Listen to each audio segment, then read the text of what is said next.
Ailəsini vəhşicəsinə qətlə yetirən Əhməd bax bu mənzildə yaşayıb. Elə ailəsini də bu evdə öldürüb.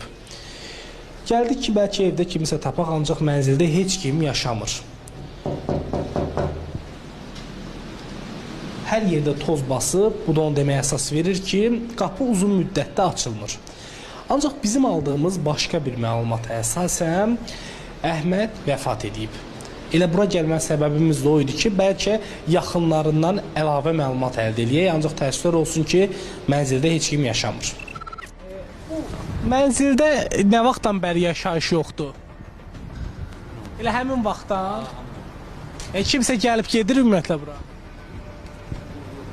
Görməmisiniz? Yayılan iddia ilə bağlı ilk olaraq Əhmədin yaxın qohumları ilə əlaqə saxlamağa çalışdıq. Ancaq onlar bu barədə danışmaq istəmədilər. Əhmədin vəkili Sevdiyar Bayramov isə şifahi olaraq bildirdi ki, müdafiə elədiyi şəxslə uzun zamandır görüşməyib və onunla heç bir əlaqəsi yoxdur. Odur ki, üz tutduq Ədliyyə Nazirliyinə.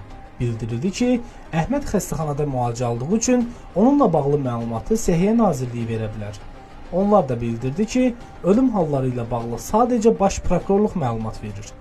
Baş prokurorluqdan deyildi ki, yayılan iddia həqiqəti əks etdirmir. Əhməd Əhmədovun sağlamlıq vəziyyətini öyrənmək üçün onun müalicə aldığı xəstəxana